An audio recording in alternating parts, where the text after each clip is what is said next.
Buat dikenang ya nak, seperti gila. Ini gila cukup, buat dikenang ya. Nih, ya, nampak di situ? Di situ adalah wujud zat. Jadi tujuan dari hal ini supaya kita mengetahui, dapat mengidentifikasi apa itu wujud zat, ya. Wujud zat ini terdiri menjadi beberapa bentuk benda, ya. Sebelumnya kita sudah mempelajari tentang zat materi dari beberapa contoh yang diberikan memiliki wujud benda yang ada di sekitar kita, ya. Jadi perubahan wujud benda itu terbagi menjadi 3. Pertama padat, cair, dan gas. Iya. Kalau benda padat itu dia memiliki muatan bendanya itu dia padat atau dia penuh, ya. Dan dia berbentuk biasanya dia itu keras, ya. Nggak pernah dia itu sejarahnya namanya bentuk air. Contohnya kalian batu dengan tangan. Apakah batu tersebut berubah bentuknya? Ketika kita memang contohnya ini penghapus, kita bisa buat dia berubah bentuk. Berubah bentuk kan dia? Tidak kan? Berarti dia benda padat. Iya, karena ini memiliki bentuk tetap, massa dan volumenya juga tetap. Jadi dia nggak bisa berubah-berubah walaupun sekuat mungkin kita genggam. Yang kedua adalah benda cair. Benda cair ini dia biasanya pindah ke segala arah atau segala tempat, ya. Menurutmu apakah benda cair? Apa benda cair? Air, ya air. Tentu saja. Lihat saja di halaman 44, ya. Ada di situ dia benda cair. Bentuk-bentuk air yang semula mengikuti bentuk botol, kemudian berubah menjadi bentuk air, ya. Walaupun bentuknya berubah, volume air akan selalu tetap. Air merupakan benda cair. Jadi ketika kita tuangkan air ke dalam gelas, dia tetap benda cair. Hanya saja dia mengikuti wadahnya. Ketika kita tuangkan juga ke dalam aqua, dia sama tetap benda cair. Hanya dia mengikuti bentuk wadahnya, ya. Kemudian yang ketiga ada benda gas. Benda gas ini ada contohnya di halaman 44. Ya. Ada di sini yang tahu apa benda gas? Coba angkat tangan. Apa? Iya, pilok. Pilok itu termasuk benda gas. Kenapa? Apabila digas disemprotkan ke udara, gas akan memenuhi udara tersebut. Misalnya ibu sudah menaruh ruangan atau stella. Ketika ibu semprotkan dia dingin, dia akan memenuhi ruangan. Aromanya itu atau uangnya itu akan memenuhi ruangan sekitar kita. Tapi dia tidak bisa kita tangkap, tidak bisa kita lihat karena dia dalam bentuk gas. Berbeda dengan air dengan batu dapat kita lihat. Kalau gas tidak dapat kita lihat. Iya kan? Iya. Jadi untuk menambah pemahaman kalian, ibu sudah membuat di sini soal evaluasi, ya. Kan sudah ibu bagi beberapa kelompok. Nih, ya kan? Ini kelompok 1 dan kelompok 2. Di sini ada ibu kasih tugas, kalian diskusikan dengan kelompoknya, ya. Sudah itu dikerjakan. Sembari kalian mengerjakan itu, ibu mohon kerjasamanya agar tidak ribut karena ibu harus ke kelas 5, ya. Bisa? Bisa. Jangan ribut, ya. Enggak. Selamat pagi semua. Pagi, Bu. Hari ini Sehat luar biasa. bagus, kita ambil dulu kita. Nah, hari ini sebelum kita belajar, biasakan kita berdoa. Iya, hari ini kelas 5, ya? Iya, ini kelas 5. Ayo, berdoa pimpin yoga. Belum kita belajar berdoa dulu. Berdoa selesai. Iya, makasih Bang Yoga sudah memimpin doanya. Sudah? Iya. Hari ini kita belajar tentang siklus air. Ya, ini ada di pelajaran IPA. Sudah? Coba lihat bukunya di halaman 9. Sudah? Iya. Ibu mau tanya dulu, tujuannya kita ini untuk mempelajari siklus air ini agar kita mengetahui, ya, bagaimana itu sebenarnya terjadi prosesnya air. Agar kita bisa mengidentifikasi proses air itu bagaimana terjadi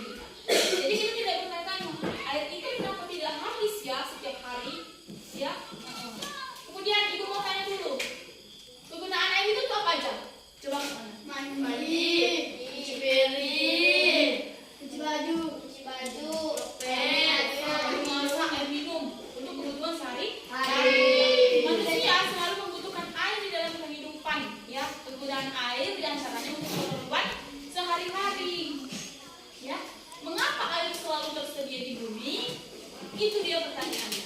Ya. Jadi, untuk menjawab itu, kita akan membahasnya pada materi siklus air. Ya.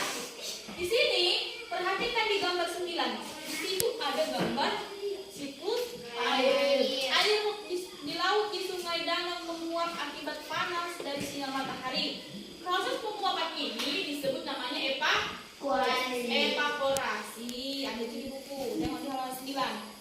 Kemudian tumbuhan juga mengeluarkan air ke udara dan menguap ke permukaan, ya, dan terkumpul di udara. Lama kelamaan udara tidak dapat lagi menampung air dan uap jernih. Proses ini disebut namanya partisipasi. Apa partisipasi? Hah? Ada yang tahu? Partisipasi ini adalah proses jatuhnya air yang setelah dibentuk awan tadi, dia membentuk bintik-bintik air hujan dan jatuh ke bumi. Kemudian air yang jatuh tadi itu meresap ke dalam tanah. Ya.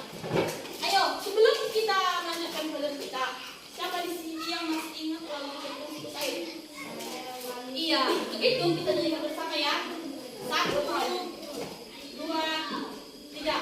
Tahukah kamu bahwa air dapat dikembali itu terjadi karena air ada siklusnya. Ayolah pelajari bagaimana prosesnya. Siklus air dengan tahapannya. Air bumi menguap itu evaporasi lalu membentuk awan. Itulah kondensasi. Air jatuh ke bumi itu persipitasi. Meresap ke tanah itu dehydrasi. Perputaran airnya terjadi terus dari permukaan bumi hingga ke atmosfer. Lalu kembali lagi ke permukaan bumi. Itulah pengertian siklus air. Itu adalah cara kita untuk mengingat bagaimana proses namanya siklus air. Ya, jadi dengan kita mengenai lagu itu, oh ternyata air itu tidak akan habis karena dia akan terus menguap. Contohnya air sungai itu menguap ke atas langit, kemudian dia membentuk awan. Setelah dia membentuk awan, dia jatuh ke bumi, namanya partisipasi, kemudian meresap ke tanah. Itu namanya infiltrasi. Jadi semua air yang ada di permukaan bumi ini dia akan membuat dan membentuk awan. Ya, iya. Di sini paham? Iya. Untuk melihat hasil pemahaman kalian, ibu akan membagikan soal evaluasi untuk dibagi pada kelompok-kelompok. Di sini kelompok 1 dan kelompok 2. Ya, ini untuk tugas kelompok 1, ini tugas kelompok 2. Iya. Dan ini tugasnya dilakukan secara berdiskusi atau kelompok. Sembari ibu kembali kelas 4, ya, kalian mengerjakan tugas kelompoknya, ya, dengan baik dan benar. Setelah nanti sudah selesai, nanti baru lanjut ke depan untuk mempresentasikannya salah satu kelompok. Bisa mengerti? Iya. Mohon kerjasamanya tidak ribut ya. Bagaimana? Sudah selesai mengerjakan tugas kelompok berdiskusinya, anak-anak? Sudah. Iya. Coba angkat tangan kelompok mana yang sudah selesai. Kelompok ini sudah selesai belum? Sudah? Belum? Ternyata masih belum ya. Baiklah, kalau begitu kelompok 1 yang maju ke depan untuk membacakan hasil diskusinya. Silakan kelompok 1 maju ke depan.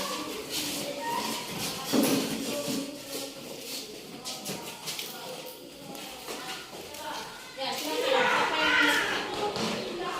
Kami dari kelompok 1 akan membacakan isi diskusi kami. 1. Benda padat, batu, meja, bangku, pulpen, penghapus buku, es batu. 2. Benda cair, air, susu, minyak, santan, air, kelapa, kopi. Benda gas, pengharum ruangan, pilok, baygon, uap. Iya. Ada yang mau menanggapi? Bisa, Iban? Iya. Apa, Iban? Contohnya?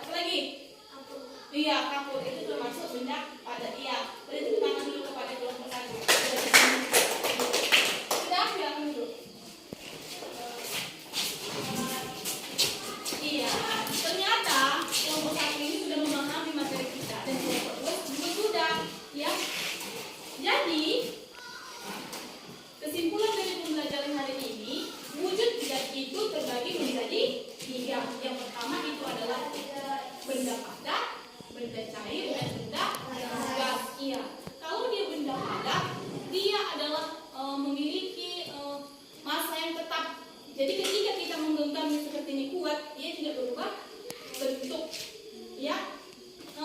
Dan juga volumenya tetap. Sedangkan benda cair, contohnya ketika kita menuangkan air ke dalam gelas, dia masanya tidak tetap, tapi volumenya tetap. Kenapa? Misalnya kita menuangkan di gelas dalam air, kan? Pasti air itu akan mengikuti bentuk gelas. Kemudian ketika kita menuangkan ke dalam botol aqua air tersebut, pasti air tersebut akan mengikuti bentuk botol minum tadi, ya kan?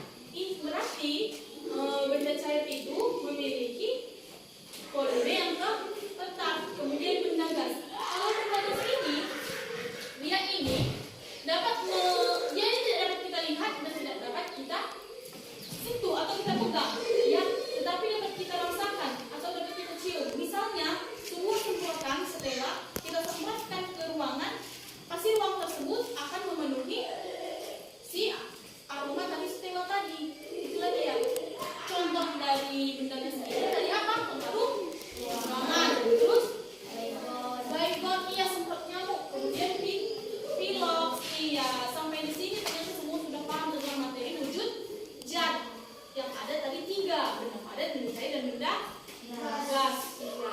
Sampai sini paham? Iya. Untuk soal evaluasi selanjutnya ada di halaman 45, itu boleh dikerjakan di rumah, ya. Ya, sudah paham? Ada yang mau ditanyakan? Tidak ada, ya. Jadi kita harus rajin-rajin membaca buku, rajin belajar agar menjadi pintar. Iya. Untuk belajar hari ini waktu sudah selesai, ya, karena semua sudah paham. Bisa dipimpin doanya, ayo, Ma. Doa untuk pulang, ayo, Ma. Sebelum kita pulang hari kita berdoa ada yang mulai berdoa. Iya. Terima kasih anak-anak yang bekerja sama hari ini. Bagaimana, sudah selesai mengerjakan tugas kelompoknya, anak-anak? Sudah, Bu. Ternyata semua sudah selesai. Jadi untuk mengetahui hasil kerja kelompok kalian, Ibu mau satu kelompok maju ke depan. Ayo, maju kelompok Dea dan Adi. Ya, ayo coba kalian presentasikan hasil kelompok kalian. Siklus air menguap, evaporasi, membentuk awan, namanya kondensasi, air jatuh ke bumi, namanya presipitasi, meresap ke bumi, ke tanah, namanya sedimentasi. Iya, beri dulu tepuk tangan untuk kelompok.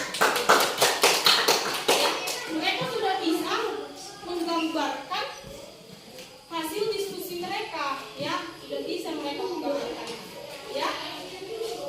Jadi, silakan duduk di kelompok. Untuk kesimpulan pembelajaran hari ini, sudah selesai, anak? Bisa tenang?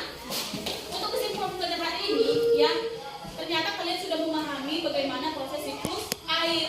Terlihat dari hasil diskusi dari kelompok 1, mereka sudah bisa menggambarkan bagaimana proses siklus air, mulai dari air menguap, namanya kondensasi, kemudian membentuk awan disebut dengan namanya mulai dari pertama air menguap disebut namanya evaporasi, kemudian dia membentuk awan namanya kondensasi. Setelah itu awan tadi itu terbentuklah menjadi awan gelap, ya, terbentuk menjadi awan gelap dan menjadi rintik-rintik hujan, namanya presipitasi. Setelah itu air hujan tadi itu jatuh ke bumi, ke tanah, kemudian merasuk ke dalam tanah, itu disebut namanya infiltrasi. Iya, sampai sini semua sudah paham, ya. Iya.